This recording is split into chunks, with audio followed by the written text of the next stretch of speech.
Vocês pediram, então toma a continuação do Mon-A, Super God Pet Shop Parte 2. E não esquece de deixar aquele likezinho maroto para ajudar na divulgação do canal e se inscreve com o sininho para ser sempre notificado quando sair um vídeo novo no canal. Agora, sem mais delongas, simbora pro vídeo. O Prota tenta analisar o poder do capiroto, mas não consegue porque seu poder é muito alto. E com um simples movimento manda geral pra vala. O Prota ressuscita várias vezes para tentar dialogar, mas o Cramunhão não gosta de papo furado e o manda pro limbo todas as vezes. Até que o Prota decide reviver em outro lugar, mas esse lugar aleatório era simplesmente o trono do Satanás, que o agarra enquanto ele olhava o seu exército. Agora dá uma olhada no tamanho desse capiroto. Nenhum exorcista teria coragem de lidar com ele. O rei dos Cramunhões quer saber quem ele é e pergunta como ele se aproximou sem mostrar a sua presença. O Prota logo se liga que ele pode estar com medo e já começa com as mentiras que ele aprendeu com o Sr. Lin, dizendo ser o clone mais forte dos humanos e que foi verificar o seu exército para saber se haveria necessidade dele exterminar a todos. Quando seu exército tenta salvar o rei, ele mesmo explode boa parte de seus soldados, e como o Prota não pode se deslogar enquanto está imobilizado, o provoca dizendo que ele era um medroso que tortura os outros. Então o rei lhe mata, dizendo que não teme a ninguém. Então o Prota aparece de novo para provocá-lo, deixando todos impressionados. Ele quer a joia do anel do rei, e ele fará qualquer coisa para consegui-la. E assim ele morre diversas vezes, até que ele toca na joia e se teleporta de maneira aleatória. Isso sim deixou ele assustado, pois ele acha que o Prota tem um poder de teleporte e de voltar no tempo, que são duas regras supremas. Então o Prota invoca o esqueletinho e lhe entrega a joia, dizendo que a próxima luta era dele. E o esqueletinho brinca de matar morto-vivo. E quando um exército aparece, são derrotados, mas o processo de sua missão ainda estava em 94%. E eles só tinham 14 minutos para cumprir a missão principal de subir o nível do esqueletinho. Mas do nada aparece uma outra criatura, e isso empolga o Prota por ela ser forte. Então era só matar ela que a sua missão estaria cumprida. Mas o capiroto é bolado e faz várias mãos que capturam os três. Mas o Pikachu do Paraguai aprendeu uma nova habilidade de se revestir com um raio. E assim ele se solta e consegue soltar a todos, fazendo assim o esqueletinho finalizar o Cramunhão, subir no seu nível e cumprindo a missão. Quando o Prota verifica as habilidades do ratinho, ele se surpreende, porque mesmo ele sendo elétrico, aprendeu duas habilidades do mundo dos mortos, que é a invocação do morto-vivo e a garra do morto-vivo. E ele queria muito ver a reação das pessoas ao verem ele invocar um morto. O Prota está no universo das estrelas treinando, onde o treino se consiste em absorver as estrelas de poder e fazer um redemoinho. O Prota tem dificuldade para fazer isso, mas ele acaba conseguindo absorvê-las, mas resolve tomar as 3 pílulas do poder que ele ganhou ao cumprir sua missão. Essas pílulas deixam ele no nível 3, que é o mesmo da sua irmã. O sistema diz que as pílulas só servem até o nível 2, agora ele terá que treinar para ficar mais forte. E que era para ele tomar cuidado, pois naquele mundo tinha estrelas maiores do que ele, e se ele as absorvesse, teria o seu espírito destruído. E com essa informação em mente, ele volta para casa. Após o jantar, ele percebe que a sua irmã cultiva enquanto dorme. Ele a observa e entende que não é complicado, pois a força que o redemoinho faz atrai as estrelas, sem precisar ficar correndo atrás delas. Então ele faz alguns testes, como rodar o redemoinho para frente e para trás, e com isso ele já começa a deixar a sua irmã mais fraca. E quando ele faz o teste de criar 2 redemoinhos girando para lados opostos, ele deixa a sua irmã ainda mais fraca e se torna um pouco mais forte. Já na loja, ele ainda mantém seu treino e sente a presença das garotas e solta a frase: esse tamanho, elas pensam que ele está falando dos seus, digamos que, respeito, mas ele explica que estava falando de suas estrelas de poder e as chamas de fraca, afirmando que elas têm que treinar mais, porque em breve não conseguiriam controlar pets mais fortes. O engraçado é que na hora que ela vai pegar os seus pets, eles ficam tristes porque queriam ficar, mas o Prota manda elas sumirem logo da sua loja. Mano, ele trata seus clientes igual lixo, tá doido, não sei como ele ainda tem cliente. A Ruiva chama a Nanica para uma disputa para ver o poder do seu camundongo. A Nanica invoca logo seu pet mais poderoso e começa uma luta frenética, mas o rato não tá de bobeira não, o bicho tá rápido demais e dando um trabalho absurdo, até que o pet de pedra acha que o capturou, mas ele foi enganado. Na verdade ele pegou um clone de raio, e o ratinho só deu uma pequena patada na sua cara, fazendo ele ver um cramunhão na sua frente.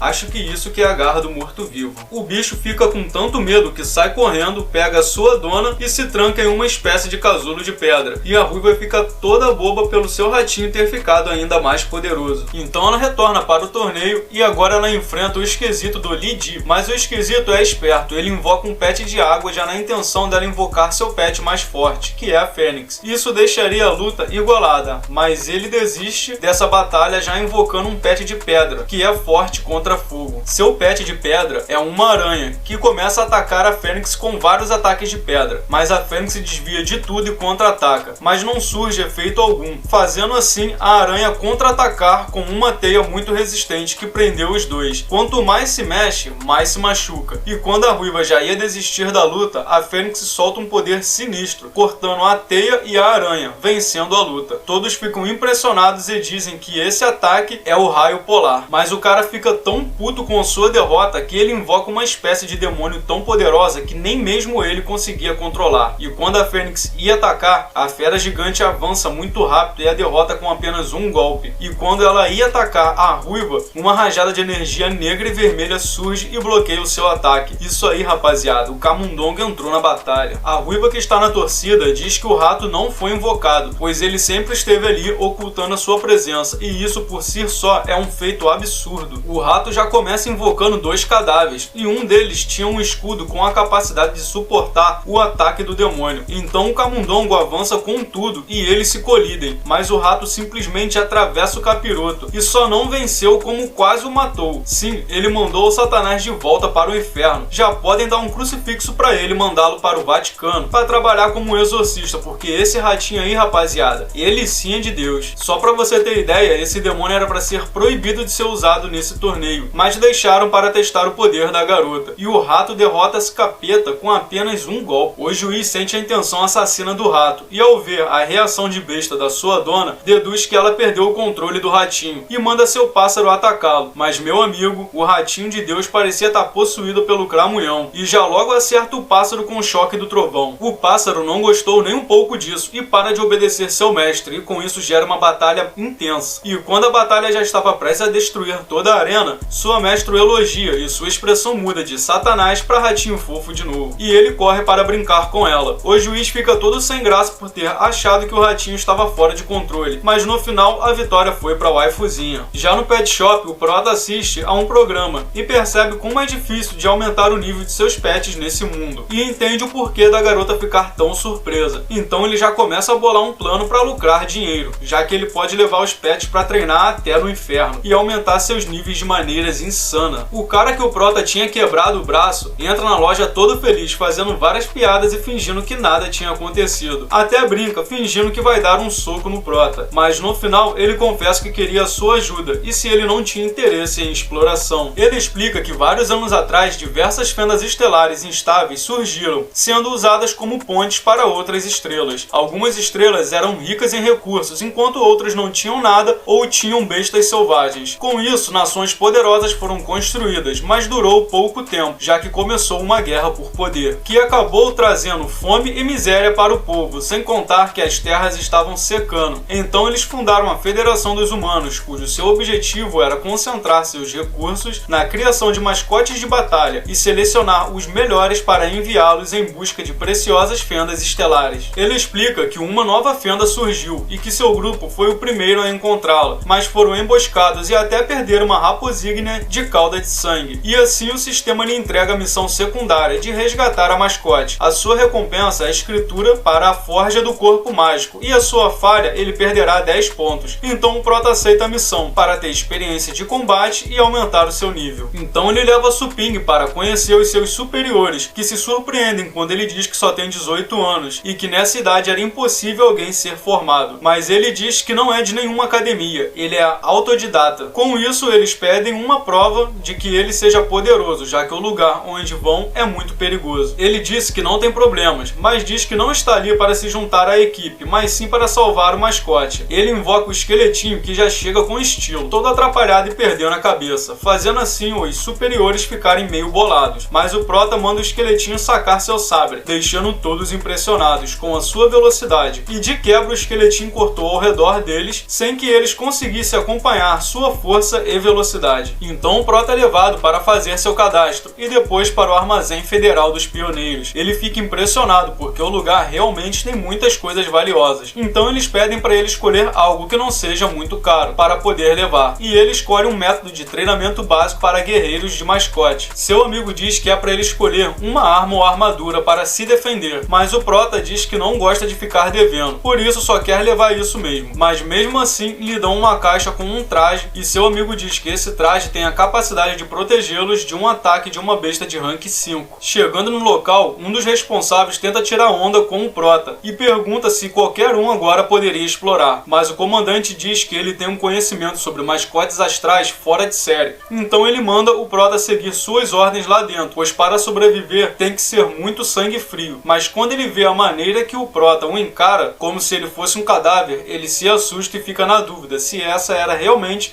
a primeira vez dele nos ermos. É, meu amigo, vai brincando com o Prota pra tu ver a merda que você vai arrumar pra sua vida. Assim que eles atravessam a fenda, já estão em outro planeta. Eles avistam uma besta que o Marrentinho afirma ser um antigre de nível 5 e quer atacá-lo, mas o Prota pergunta se ele tem certeza do que ele está falando e pede um binóculos para analisar. O abestado debocha dele, dizendo o porquê dele estar duvidando do que ele disse. O Prota diz que é simples, pois o antigre quase não bebe água e não sai em tempo frio e úmido, e o bicho estava dentro de um lago, não fazia sentido ser um antigre. Mas o idiota diz que não vai dar ouvidos para ele e manda o seu mascote atacar, mas o antigre estava com uma aparência de morto, e o Prota explica que aquilo era uma fera espiritual disfarçada de antigre. Elas se disfarçam de mascotes fracos para atrair as suas presas, e pede para o burro mandar o seu mascote voltar, senão ele morreria. Ele diz que não vai dar ouvidos para um mascote, e como consequência, o seu mascote foi para a vala. Suping explica que uma fera espiritual adulta tem o nível 7, mas ela não é o problema em si, mas sim a fera anímica de sangue. Ele explica que toda fera espiritual tem uma fera anímica em simbiose com ela, e que se ele estiver certo, aquele lago não contém água, mas sim sangue,